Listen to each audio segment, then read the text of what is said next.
All right, we are doing Jehovah's Park versus Jurassic Park, which actually is my favorite. I just happen to like dinosaurs very much. And the reason that, to me, they're so very important is because as Christians, a lot of Christians just can't possibly figure out how those big bad dudes fit into their Bible. And it really is a problem within the Christian community. And I just went, oh, no, that's not the case. And so we really do need to know how dinosaurs fit into our Bible. Our kids need to know that. And so let's start with the scientific evidence, because actually I am a micro and cell biologist and I love the science. I just was always a math and science person. I got that sick twist to me, that God put in there. And so let's start with the science. And scientific evidence is what we can see, smell, taste, hear, and touch. We use our 5 senses to look at it. And we can't do that with dinosaurs, can we? We can't go down to the swamp and study the T-Rex directly anymore. And so we have to look at the fossil remains. And of the fossils, we have things ranging from fossil footprints, fossil eggs, fossil claws, fossil skin imprints. This is fossil coprolite. They actually find fossilized dinosaur doo-doo. Don't ever buy that, okay? And they find all sorts of strange fossils of these. And from these fossils, we try to determine things about what they might have been like. And frequently, these fossils are found in huge graves. I mentioned yesterday that there was one grave in France, over 10,000 different critters in there. If you consider there's over 200 bones in the human body and you put 10,000 different critters in there, oh my goodness, you're talking about a major jigsaw puzzle. And so when we find these things, frequently, it's like taking 5 1,000-piece jigsaw puzzles, dumping them into a large black garbage bag, shaking it up really good, pouring out half the pieces, throwing away all the box tops, and then handing it to your dad and saying, "Here, Dad, tell me what they look like." Okay, these people, when they try to put together these puzzles, have literally hundreds of pieces that they're trying to put together. They have never seen the box top. And so it's very difficult for them to really give us a good interpretation of what these things might have really been like. And all we're looking at is the bones. To give you an example, this is Mr. T at the Smithsonian Institution, and he was assembled in 1905 from 14 different creatures. It's not one creature. Not only that, this is a Triceratops, and they put duck-billed dinosaur feet on this fossil. So frequently what we're looking at is not the reality, not what we really need to see. Also, we need to be aware that sometimes these interpretations are very controversial. The one that I like is T-Rex. T-Rex is very controversial because the fossils of T-Rex have these big saber-like teeth, or banana daggers, I've heard them described as before. They're literally serrated. And because of that, we're told, like on movies like Jurassic Park, that he's a big, bad, predatory dude, chasing jeeps at 45 miles an hour. You know the story. Anyway, and so what the controversy there is, some people say, well, his dental roots are weak enough that they would not support eating raw meat like a predator would have to do. So maybe he wasn't a predator. Maybe he was a scavenger, because if he was like a vulture and ate rotten meat, then it would be softer and it wouldn't be a big deal. The other reason that some people say that is because he has these 2 little bitty arms. And let's be honest, if he bit down into something that fought back at all, he might get bludgeoned about the head because he's got these 2 little bitty claws, So he couldn't really help himself very much, could he? And actually, one dinosaur expert named James Farlow at Indiana Purdue University actually calculated that if you wanted to hurt a T-Rex, all you'd really have to do is trip him. Because if you tripped him, could he save himself with his little bitty arms? No. And he actually calculated that when his torso hit the dirt, it would hit with 6 G's of force. By the time his head hit the ground, it would make an 8-inch crater in dry ground. His brain would be scrambled eggs. And so there's a question about whether T-Rex was really the big, bad, predatory dude or whether he was a scavenger. Now, I used to just leave it at that. And then the Lord let me write the book, Jehovah's Park versus Jurassic Park. History tells us what T-Rex was like. People lived alongside of them, and they wrote it down. And we will get back to that. So what it gets down to is the fossils do not interpret themselves. They have to be interpreted by scientists. And depending on what the scientist believes about the fossil is what you're going to hear. Really, the only thing the fossils tell us for sure is, "Hi, I'm dead." That's it. From there, they have to be interpreted further. And if we believe the Bible, we will get a young and catastrophic interpretation that man lived alongside of the dinosaurs, that the Earth's about 6,000 years old, that the fossils were laid down about 4,500 years ago during the great flood of Noah, and so man and dinosaurs did coexist. And if we look at the exact same scientific facts, the fossils, from an evolutionary perspective, we're going to get a totally different look. We're going to interpret them as being very old, 100 million, at the very minimum 65 million years old is what an evolutionist would tell you. Exact same rocks. Totally different interpretations, depending on what your starting point is. This is a Dinosaur Gastrolith, which is a stone from the stomach of a dinosaur, and that was just the most fun dinosaur thing I had to hold up. So anyway, and so we have to interpret these one way or another. Now, if we're going from a creation interpretation, a biblical authority interpretation, then God created everything about 6,000 years ago in 6 real days. The Bible tells us that things only reproduce after their own kind. And what that means is kind is much broader than species. Within kind, like we see little bitty horses, great big horses, zebras, donkeys, those are all the horse kind. You look at it and you go, that's a horsey thing. It's not a buffalo. It's not a goat, It's the horse kind. Now, within God's created kind, you can get interbreeding. So that would be considered to us interspecies breeding, as long as it's within kind. And we see examples of that, like this is a zonkey. It's a cross between a donkey and a zebra. They also put a Shetland pony mare in with a zebra, not knowing they'd have a problem, and they got this, okay? And so that's a zebra Shetland pony cross. They literally have different numbers of chromosomes. I would really like to see the chromosomal work on this animal. But the point is, you can look at them and tell they're within the same created kind. And so we see that in God's Word it says things reproduce only after their own kind. They don't reproduce outside of kind.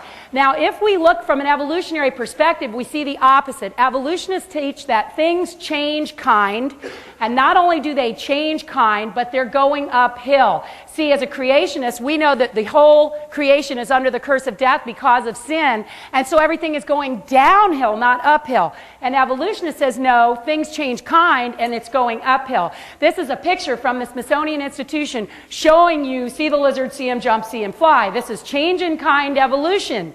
And so please be aware that there is no scientific evidence to support this, that you can see, smell, taste, hear, or touch. No fossils of intermediates have ever been formed. I know a gentleman that I think is sitting in this direction asked me about punctuated equilibrium yesterday, because that is the Darwinian patch on the sinking ship, because there are no fossils that show intermediates. Frequently, you will see these intermediate fossils shown on the news. Oh, they found the missing link. And then if you watch on the back page, they'll have, whoops, we messed up. They don't make real public that part. So really, the evidence does not exist for any of these links. And Sir Arthur Keith, who is an evolutionist, tells us evolution is unproved and unprovable. We believe it only because the alternative is special creation, which is unthinkable. So really, it has to be accepted by faith, which makes evolution a religion. And a lot of people, now kids, don't ever go tell somebody that believes evolution, well, that's your religion. Because, no, I'm serious, because that would be rude. And as Christians, we are called to speak the truth in love, and that means you don't pound people. And if you tell them that's your religion, they're going to take that the wrong way because they think it's their science.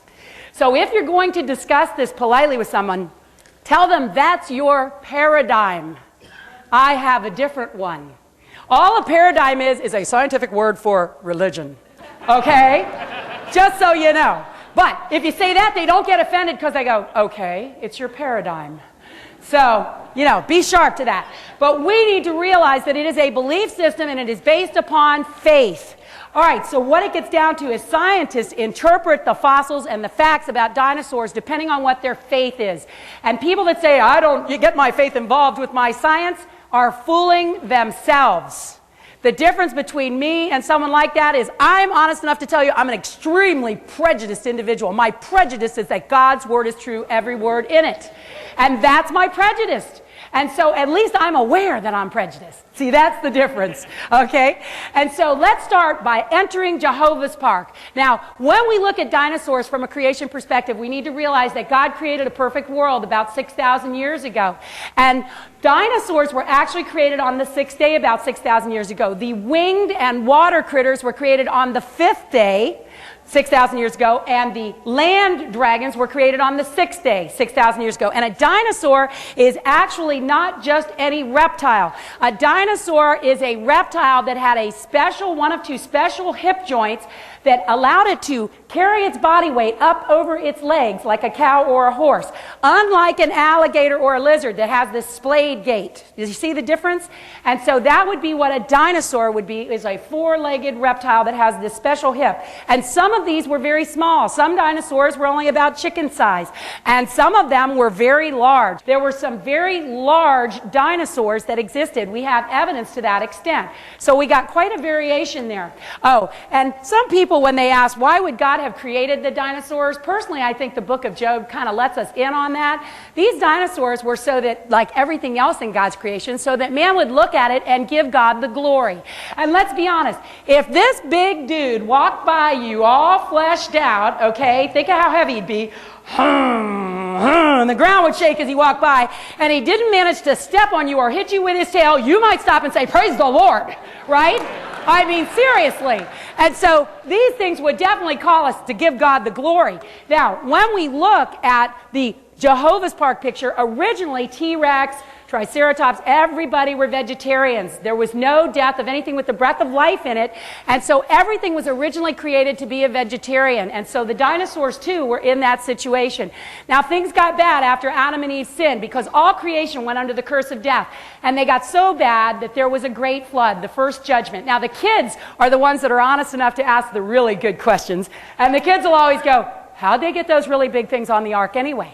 Now, that's a good question. The reason they ask that is, number one, when you go into Sunday school classrooms, they have that ridiculous little ark with the animals sticking out of the top. That really irritates me. And, and the reason it does is because a lot of people start to get the idea that Noah's Ark was a fallacy like Santa Claus. And that's why it bothers me.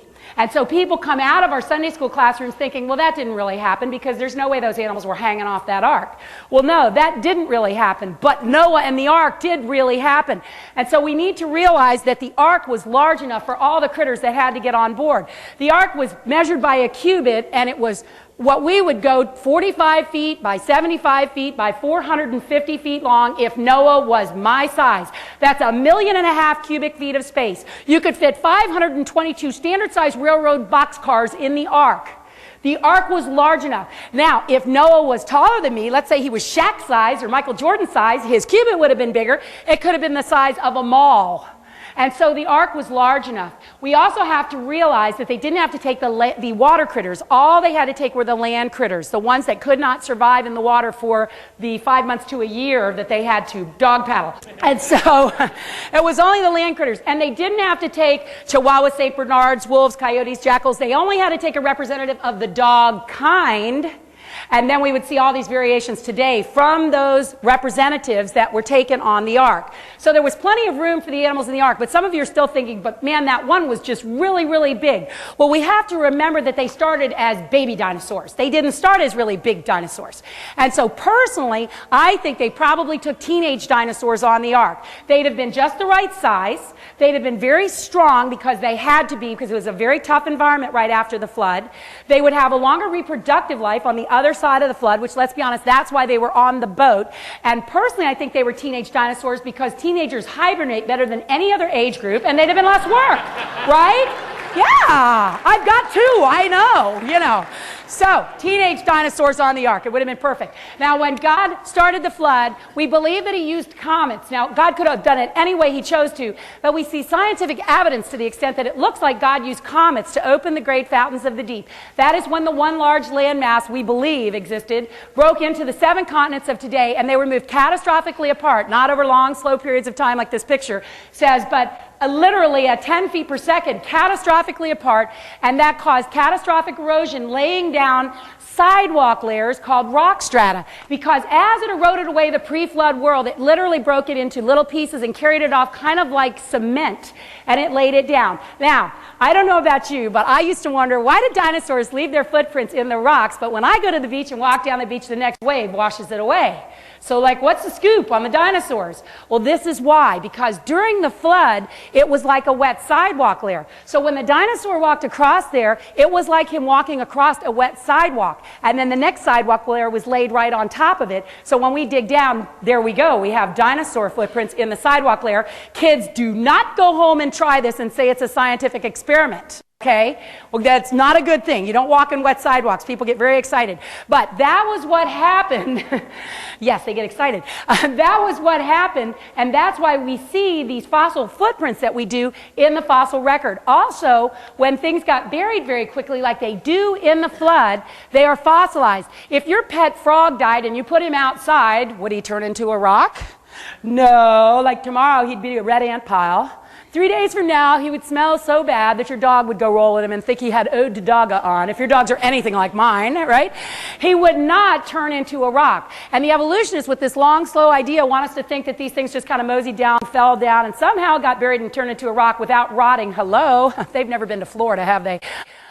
No, the way that we get fossils is when things get buried very quickly. And when they get buried very quickly, then there's no oxygen involvement, so they don't have time to rot. There's no scavenging because they're buried. And then the water is able to carry the minerals in and out and turn them actually into stone. And so flooding is the best way that we see fossils being produced.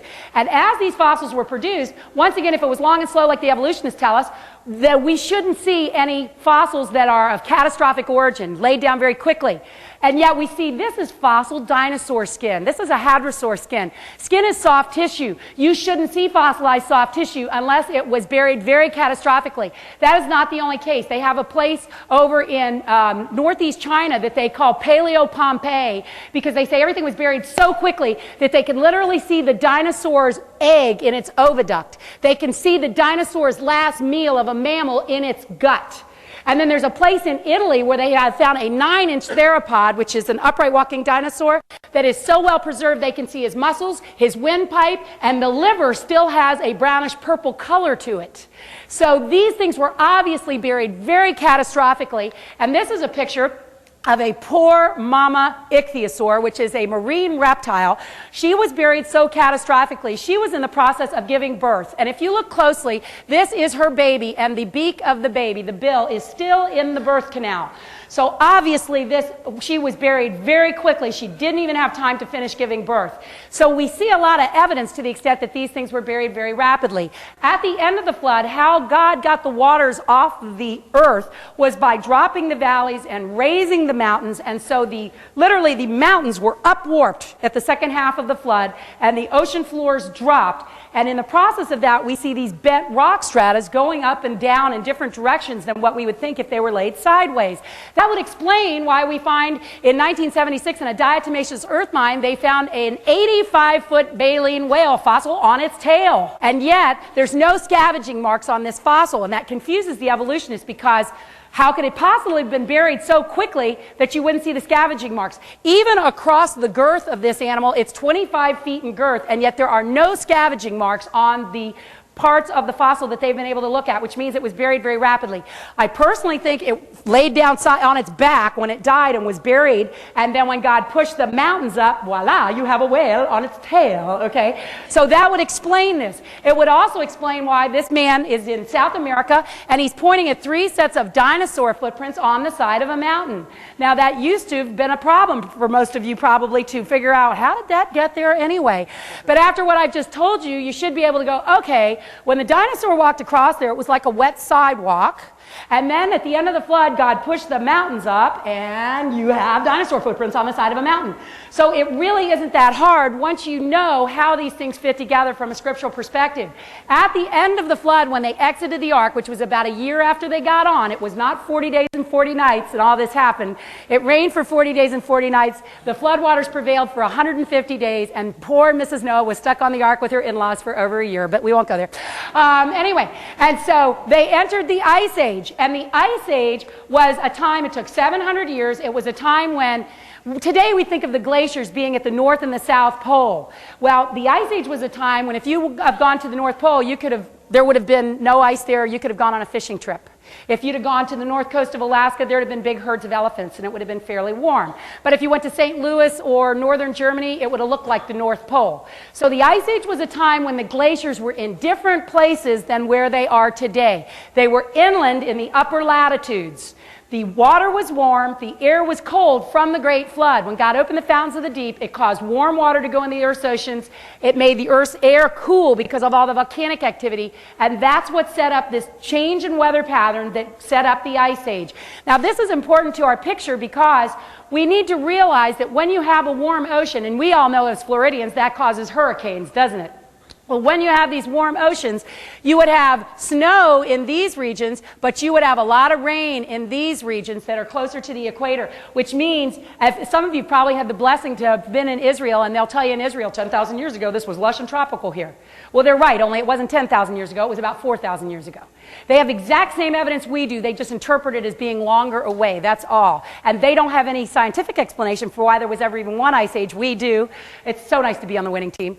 Anyway, so what we see, though, is that there is actually evidence for water erosion in the Sahara Desert. So they know this is, I get a lot of these pictures from secular textbooks, so we all have the exact same facts, we just interpret them different ways. They actually have used radar and found where the riverbeds run under the sand in the Sahara Desert. And there are still remnant lakes where there are crocodiles hundreds of miles from the next water that are remnants from the Ice Age. And so we see remnants of this time. We also have to realize that along the north coast of Alaska and any place that you were close to the water during the Ice Age, it was warm. And that's how there were these huge herds of elephants being supported. You always hear there were mammoths up there. I mean, there were so many mammoths up there that literally the Russians say they have a never-ending supply of ivory because of all the mammoths that went and died right there in the Arctic Ocean. But they never tell you on PBS, so like, who took all the hay up there and dropped it for those animals because it's too cold to feed all those animals up there, isn't it? Well, see, this gives us the trick, because if you were near the water during the Ice Age, it was warm. And so along the coast, it would have been warm enough to sustain the grass that those herds needed. But when the water finally cooled 700 years later and the Ice Age ended, the weather patterns would have shifted very rapidly. That means any of the animals that took up residence in this region would have found themselves in the middle of the world's largest sand pit. Any of them that took up residence in this region would have found themselves in a situation that they didn't know to go south really quickly, and a lot of them froze and a lot of other ones died. And so that's why we see what we do up there, and a lot of animals became extinct. Even though they made it through the flood, they became extinct at the end of the Ice Age. But that is not the case with our friends, the dinosaurs. So we'll get back to that. Let me just wrap this together so you know where we're at. Jehovah's Park, so far, we know that God created everything perfectly about 6,000 years ago, and that the dinosaurs did get on Noah's Ark, and that that was when the rocks and the fossils were laid down, and that there was an Ice Age that followed Noah's flood. Now, we know dinosaurs got on and off Noah's Ark, and the only thing I ever know in life, those of you that know me know, is what the Scripture says. And the Bible tells me so. That's why I can stand here and be so sure. If you go to Job chapter 40, starting at the 15th through the 24th verse, you will read about Behemoth. And Behemoth was some kind of a Pterosaur, Diplodocus, a Brontosaurus-type creature. Frequently, people study Bibles will try to tell you that this animal was actually a hippo or a elephant. And you look at this tail, and he's described as having a tail like a cedar tree. A cedar tree in the ancient world was coveted. They went great distances to get them because they were so large. Now I want you to think about a hippo and an elephant's tail. That's a wimpy little stick. That is not a cedar tree, is it? So it is not talking about an elephant or a hippo. I warn my students to not always trust the footnotes in their Bible, because I've seen in student Bibles where they actually tried to say that this is talking about the elephant's trunk. And that is so offensive to me, because that means God Almighty doesn't know the difference between a nose and a tail. I mean, that is really scary when you think about it, that they would write that in the bottom of a Bible. And so we need to really look at what our kids have in their footnotes, seriously. But we know that dinosaurs got on and off Noah's Ark. And for those of you that kids are interested in dinosaurs, this is a great place to do a study. This is eyewitness report from an absolutely authoritative reference that you can go and find out what a dinosaur was like. That he hung out in the water, that he ate with the oxen, so he obviously wasn't a bad boy. You know, you can actually find out some really cool stuff scientifically about him. Then if you really want to have some fun, turn the page and go to Job 41 and read about the fire-breathing Leviathan. Yes, there really were fire-breathing dragons. These people that told about it all through history were not all on drugs or drinking scotch, okay? There really were fire-breathing dragons. The Bible tells us so. And there are actually still bombardier beetles, which are fire-blowing bugs. And so we can even look at them and tell a mechanism by how this could possibly have existed. The point is there were actually fire-breathing dragons. Now, these are not the only references of dinosaurs in the Bible. What we have to realize is they didn't start calling them dinosaurs until the 1840s. Before that, they were called many other names, not the least of which the general name was dragon. And I remember, you guys are sharp to this, I can tell, but I remember the very first time somebody told me a dinosaur used to be called a dragon, my mouth hit the floor and I went, oh, duh. I thought, how could I have missed that all this time? I mean, dinosaur, dragon. Oh, yes. And so we need to realize that when we look at dragon stories through history, we're actually looking at eyewitness sightings of dinosaurs. Well, do you know in your Bible there is a word, tannin, in the Hebrew, that is used 27 times in the Old Testament that is best translated monster or dragon? Oh, yeah. And in the King James, it actually was translated serpent or dragon. And let's be honest, in the King James English, if you lived in the 1600s and you saw a gator, you'd say, oh, look at that serpent. See, a serpent back then was not a snake. It was a reptile. The English has changed. And so it was a good translation in the 1600s to call it a serpent or a dragon. But in the NIV Bible, because they don't believe man lived alongside dinosaurs, I assume this is what happened, in the NIV Bible, they translated this word to a jackal. I don't know about you, but a jackal looks like a dog to me. It doesn't look anything like a serpent or a dragon. And so we need to realize that actually dinosaurs are in the Old Testament. One of the really fun places is where Moses and Aaron show up in front of Pharaoh and they throw down Aaron's rod. Aaron's rod doesn't turn into a snake. It's a different Hebrew word. It's the word tannin. Aaron's rod turns into a dragon. And then we have Pharaoh his magicians throwing down their rods. They turn into dragons, and then God's dragon is bigger and badder, and it eats Pharaoh's dragon. Okay. It's a much better story this way, though, isn't it? Yes. Oh, and just in case any of you are wondering, Satan in the Garden of Eden, that is the Hebrew word for snake. He was not a dragon. Okay? This is a dragon. And so it's a different word. Now, once again, if Aaron threw down his rod and it turned into a jackal, I mean, that's not the same story, is it? And that word tannin in the King James English, in Genesis 1:14, where it says that God created all the great sea monsters, in the King James it says God created all the great whales. Well, you have to understand, in the 1600s, the word whale would have applied to any large animal in the water. If you saw the Loch Ness Monster, you'd say, hey, a whale. You know, today, when we think of a whale, we think of a marine mammal. We think of Willie, Flipper, Shamu, right? We don't think of a sea monster or a dragon, do we? But that's the difference in the English. And actually, if this word were a whale, then Pharaoh really got a surprise, didn't he? Yeah. I mean, whew, and then it had to waddle over and eat the other whales, you know. So we need to be aware of the difference in the English when we read these things to make sure what we're reading is accurate, and that's where a concordance comes in handy. Now, when we look into secular history, it is replete with dragons. You can find, and see, as a scientist, I like this because then I can go look at eyewitness sightings. I can find out what color they were, what their personalities were like, what they ate. Boy, as Christians, do we have an advantage over those guys that are just studying the rocks or what? Okay? And so you can really find out a lot of cool things about dinosaurs through history. Chinese history is the longest continuous secular history of any nation. And in Chinese history, it actually talks about the Great Flood, as 272 ancient cultures do.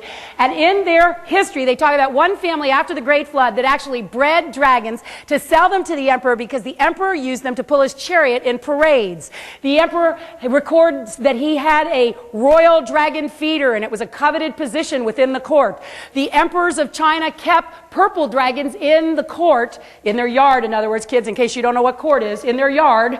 They kept them in court because they used their saliva to make perfume and ink. Yeah, I know, it's kind of gross, but they did. And this was up until 1279 AD that they retained, that's AD, not that long ago, that they retained dragons in the court of the emperor to the point where Marco Polo, when he went to the Orient, wrote about it because he saw the purple dragon in Pharaoh's court.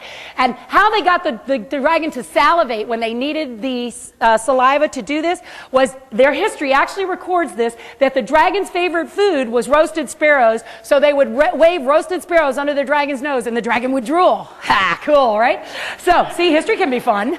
Anyway, we also see that up until just the last couple of centuries, the Chinese people actually in their prescriptions, the books on prescriptions, list dragon parts as being in their prescriptions, included brain, liver. So these were things that had to come from a recently killed dinosaur, a dragon, not millions of years ago type of thing. And so obviously these things have been around recently. Actually, one Chinese teacher saw a dragon in 1920. He described it as being blue with 5 cows in size, and it was hanging out on the side of the Yellow River. And so they've seen these. Even in the book, I talk about one of the communist Chinese officials.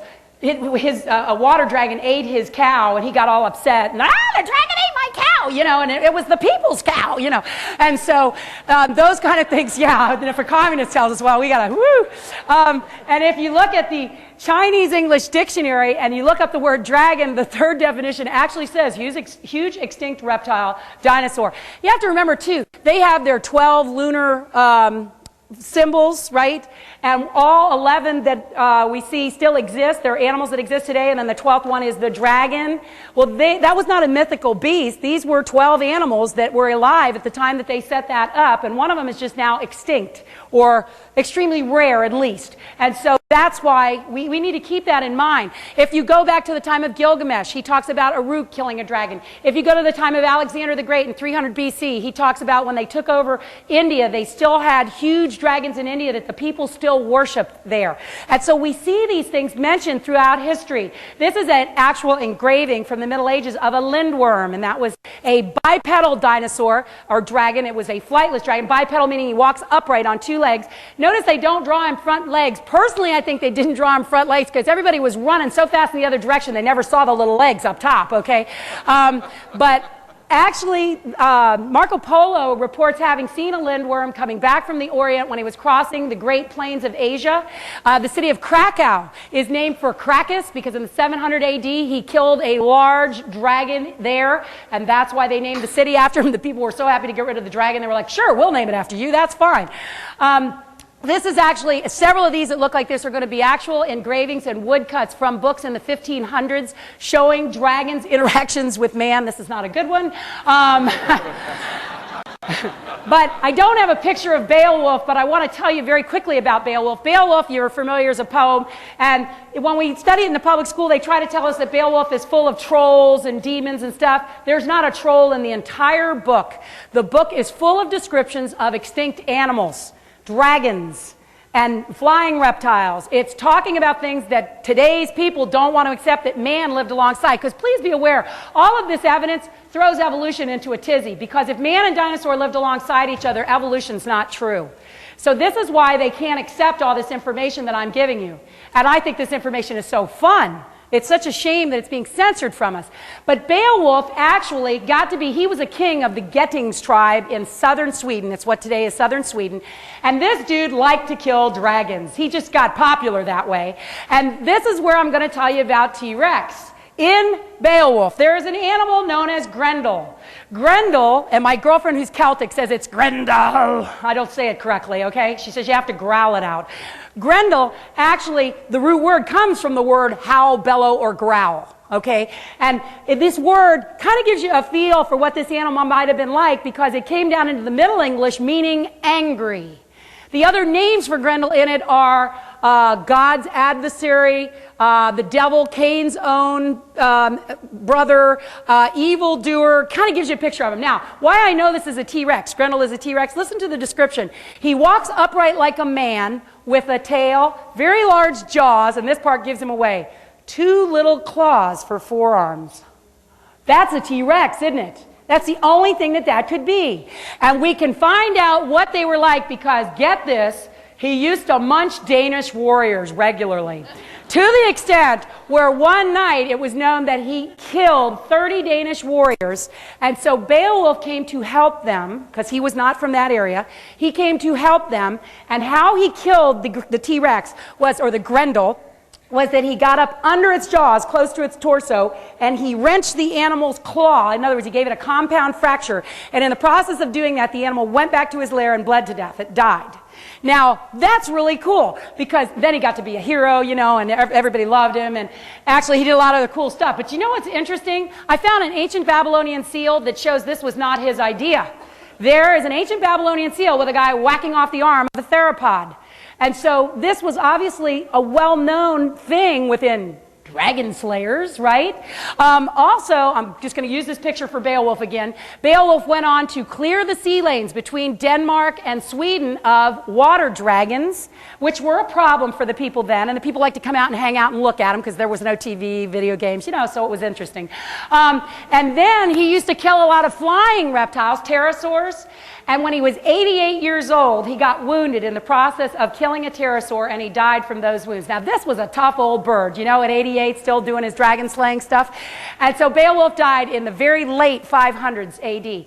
And so we see a lot of information in history. We see that around 1100 AD, St. George killed the dragon. That's what the picture there is of. And then his first dragon was killed in Africa. Then he went on to Mansfield, Germany, and killed a bunch of dragons for him there. Then he went over to Berkshire, England, and dragons for him there, and they named one of the places Dragon Hill because that's where he killed them. There was one fight that so many of the villagers, not with King St. George, but just one fight in England between two dragons that went on for so many hours that when they finally, and the whole village turned out to watch, it's like a boxing match, you know, only dragons, and they're just watching, yeah, this is cool, you know, give me this popcorn. And by the time it got over, they literally named it Sharp Fight Meadow. It still retains that name today. There are still places in England that are named Grendelmere, which means Grendel's Swamp. If you go to Switzerland, they have Grendelwald, which means Grendel's Wood. These were places that these T-Rexes apparently used to live. But because we don't know their names, we don't pick up the connection. And that's sad, so we need to be more aware of that. This is another one of those woodcuts from the Middle Ages showing a man killing a bear and a dragon. These are normal. Oh, and there's a guy feeding a dragon. That's a sad story, too. In the 1500s, now once again, if man didn't live alongside dinosaurs, you know, you wouldn't expect to see all these things. In the 1500s, the scientific textbook of the time in Europe, Historia Animalium, written in Latin, actually listed dragons as still being around but being scarce, what we would call an endangered species. As late as 1572, a peasant by the name of Baptista near Bologna, Italy, was walking along with his oxen, and this poor little 10-foot dragon hissed at him, and he bapped it over the head and killed it. And then the local naturalist came, picked it up, stuffed it, put it in a museum, categorized it as a lindworm, which was one of the names for a type of a dragon at the time. And that was as late as 1572.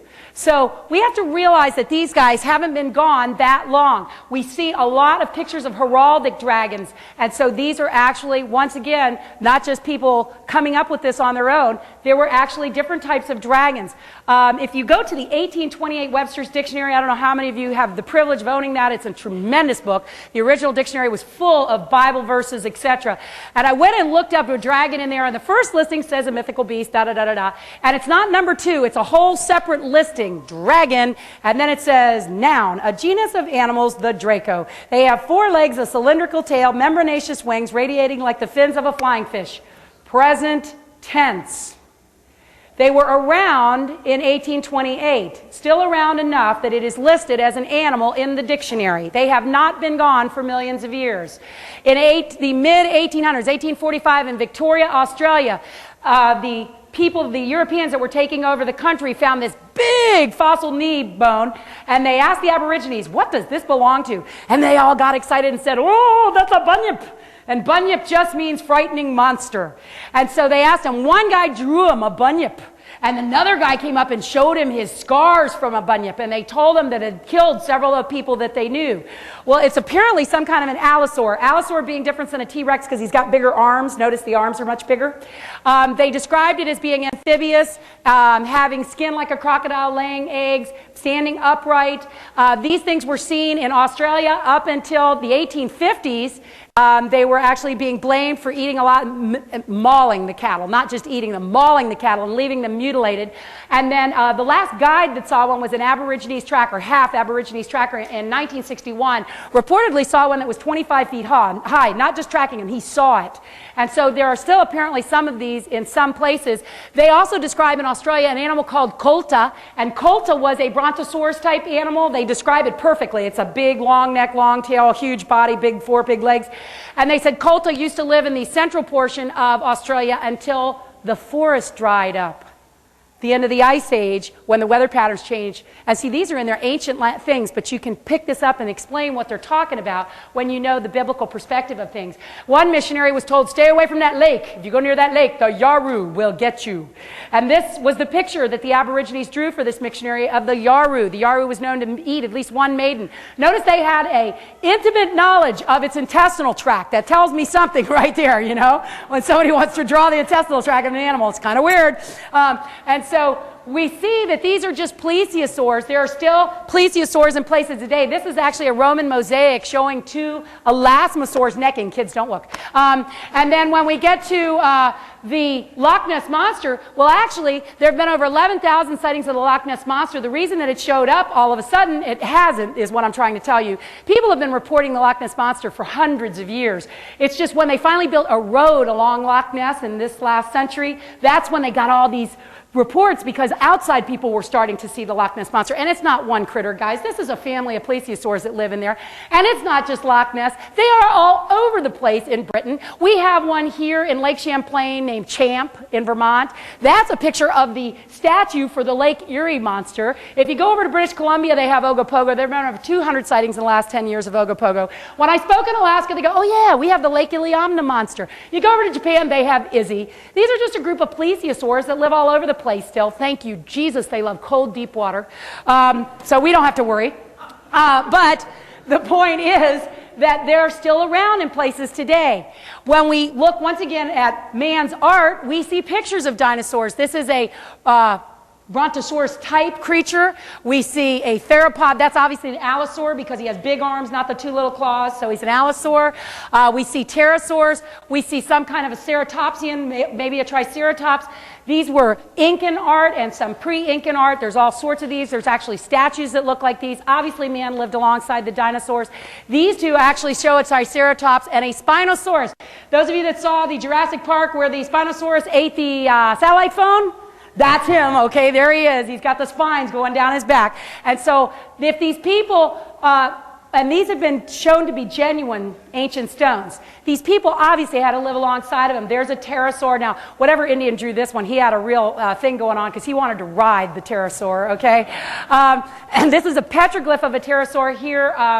They have them in the United States by the American Indians. They have them in the Aborigines Indians in Australia.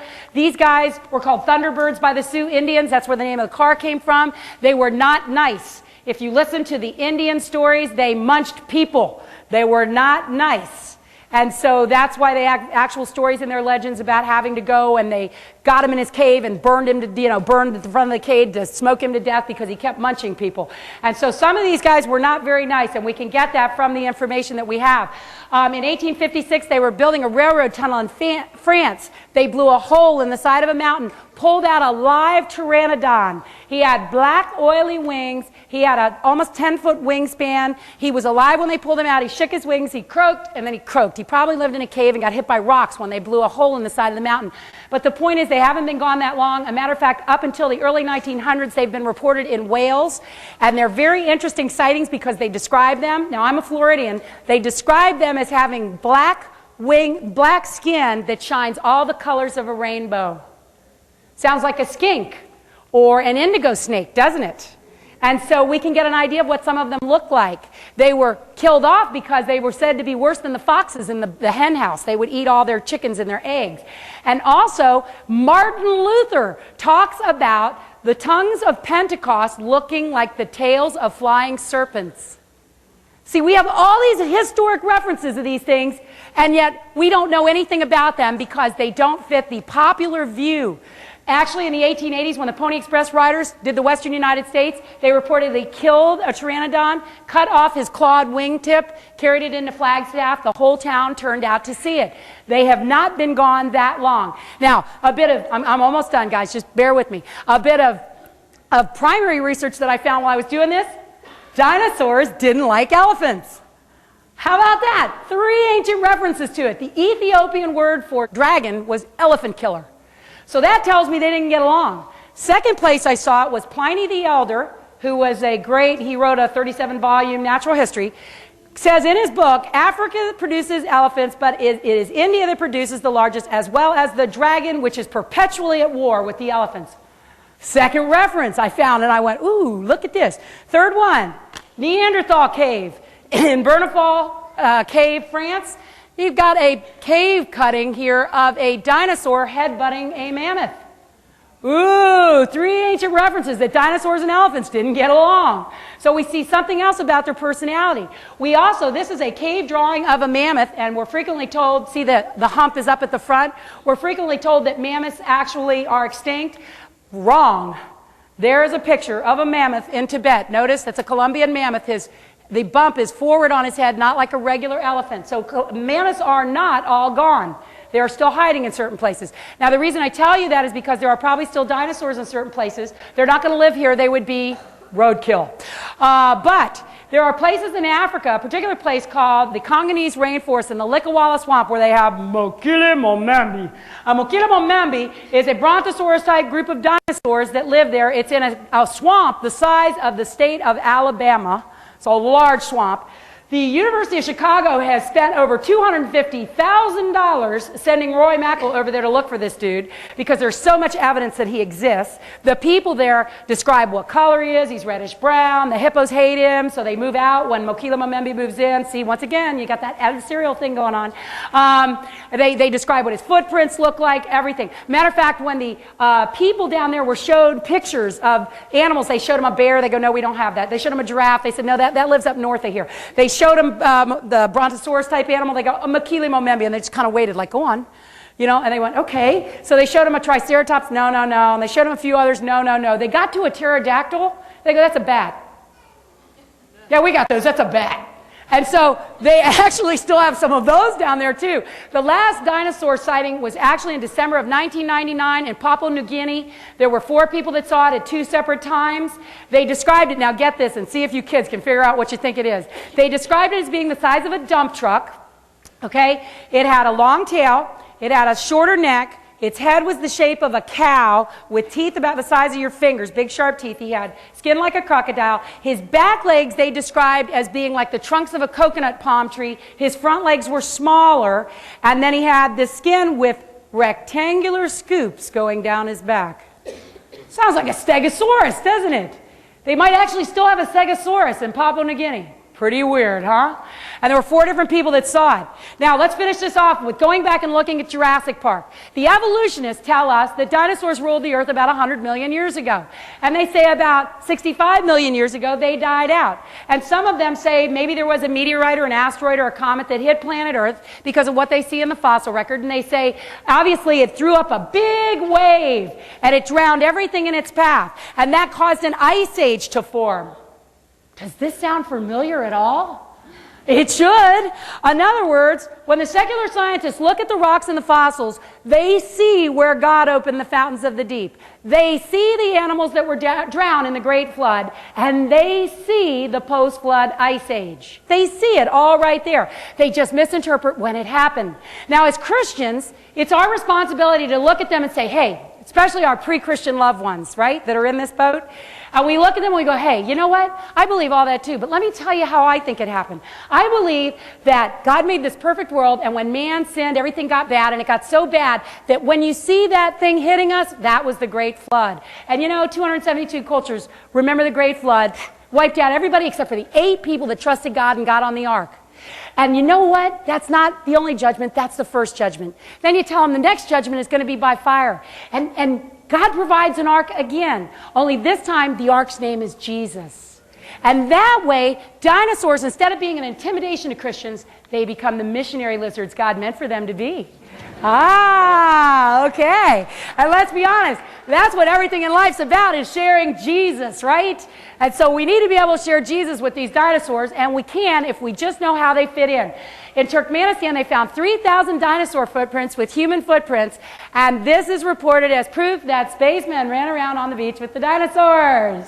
Why? Because everybody knows that man and dinosaurs were separated by millions and millions of years. So obviously spacemen did this, not people. I just love that kind of logic. And we're the ones that are religious. Is that a scary thing or what?